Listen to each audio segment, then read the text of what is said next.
Today on Rip It or Skip It, we are going to look at the Two Notes Revolt Analog Amp Sim Pedal.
What's up everybody, welcome to the channel. My name is Taylor and it's been a long time since I made a video, which by the way, hi, how are you guys doing? You having a great day?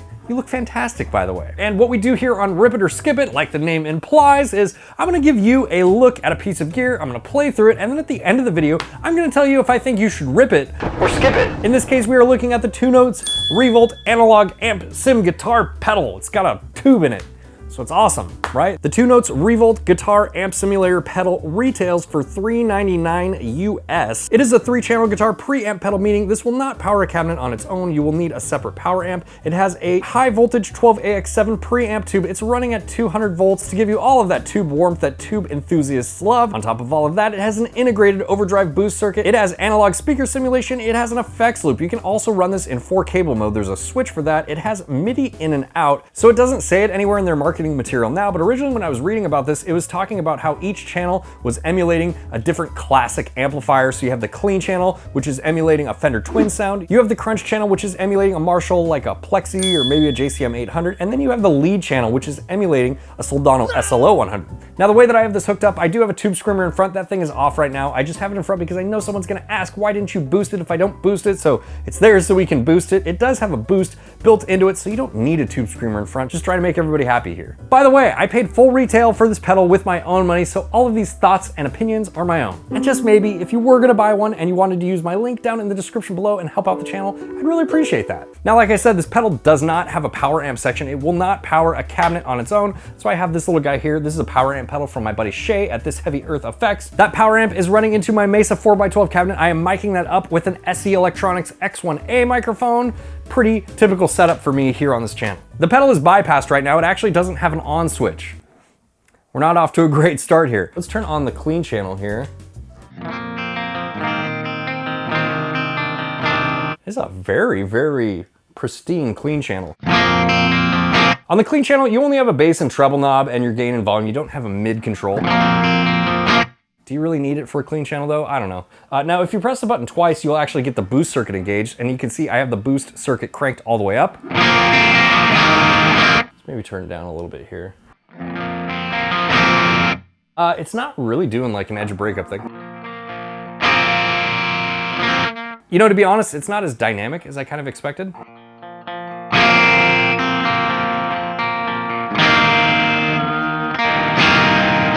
It's really compressed actually, and it's like not really giving me the dynamic response that I would expect out of something like this. So let's move on here. The crunch and the lead unfortunately share a tone stack, so you have the bass, the mid, and the treble for both of them, but you do have a mid control on these two channels, so that's better, I think.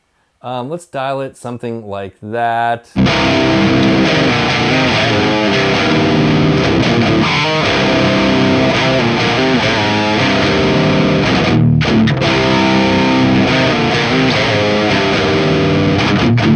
I like this Marshall sound. It is pretty gritty.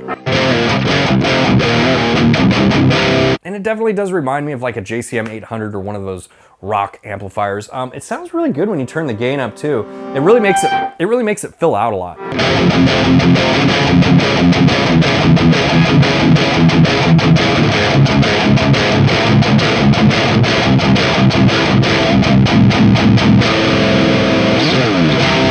Let's commit a Marshall Sin and turn the bass all the way up and see what happens. See how flubby it gets.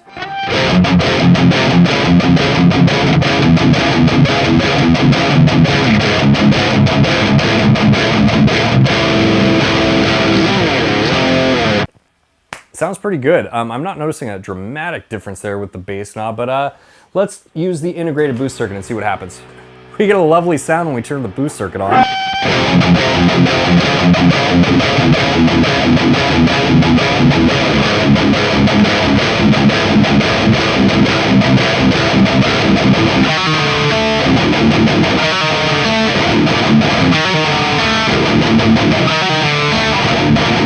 Let's turn that boost off. Let's actually turn the gain down a little bit, and let's turn the TS9 on.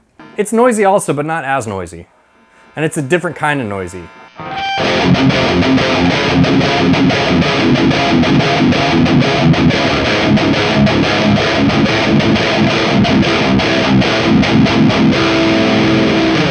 I like that. I think that's like the best out of all the configurations that I've tried so far. Let's try the lead channel. Soldano SLO100 should be Brutes, right? Doesn't mean it will be. Pretty much same settings, just different channel. It's like quieter.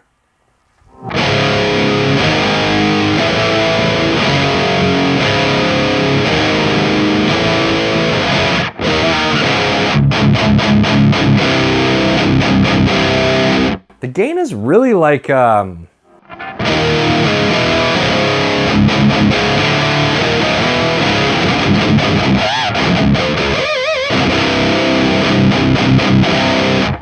let's turn the integrated boost circuit on. I have a feeling this is gonna be, oh, there's that noise again. That's great. I have a feeling this is gonna be worse, but let's try it.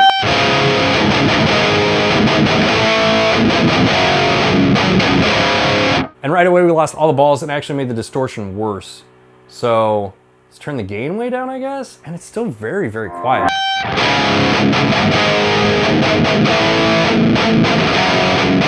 It's not my favorite thing ever.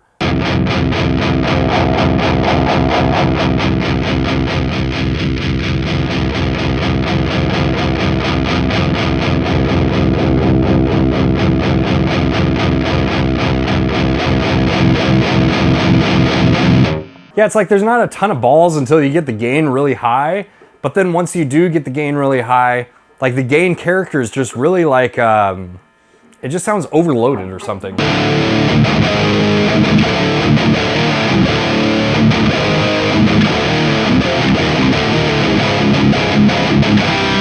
And if you like that sound, that's awesome. I actually like the crunch channel much, much more than this. Let's try boosting it with the TS9 and see how horrible this makes it. Or not, maybe it makes it better.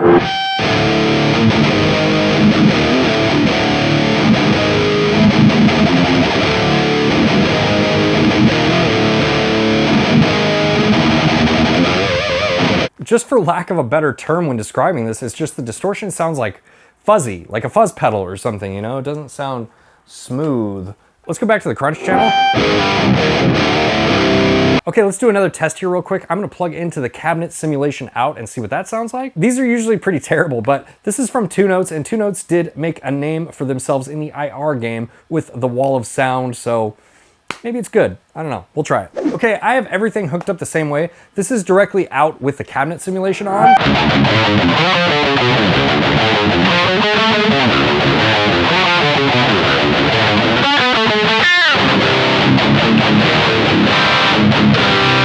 The analog cap sim is quite good, actually. I really enjoy it a lot.